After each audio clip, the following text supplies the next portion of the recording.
బలహీనత వేరు, బద్ధకం బలహీనత కాకూడదు. చాలా చండాలం. బద్ధకం జబ్బండి గుప్తా గారు, బద్ధకం అనేది జబ్బా కాదు కదా. కానీ ఇప్పుడు మనకి ఎలాగో తెలిసిన బద్ధకమే ఒక జబ్బులో తయారైపోయా. బద్ధకం వేరు, జబ్బు వేరు. మనకు బద్ధకమే బలహీనత అయిపోతుంది. అదే దెబ్బ బతికించేస్తుంది.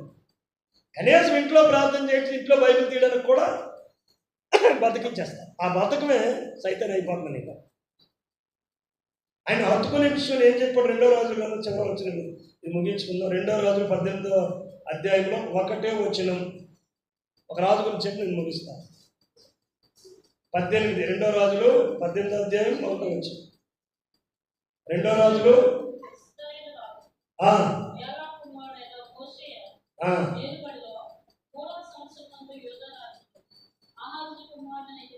హిజ్కియా అనేటటువంటి వారి గురించి వాడు ఎలా దేవుడిని హత్తుకున్నాడో చెప్పబడుతుంది. 5వ వచనం. ఇశ్రాయేలు దేవుడని యెహోవా యందు. రెండోది ఏం చేశాడంటే విశ్వాసం ఉంచాడు. 7వ వచనం. 6 చదవండి. 5, 6, 7. అతడు యెహోవాను హత్తుకొని ఆయనను వెంబడించాడు, వెనక తీయక మోషేకు ఆజ్ఞాపించిన ఆజ్ఞలన్నీ గైకొనుచుండెను. కావున అది తాను వెళ్ళిన చోట్లల్లా ప్రైజ్ ది లార్డ్. నువ్వు వెళ్ళి తిరిగి వచ్చి నువ్వు అవ్వదాం. వెళ్ళావంటే పట్టుకొని వస్తాం, సాధించుకొస్తాం.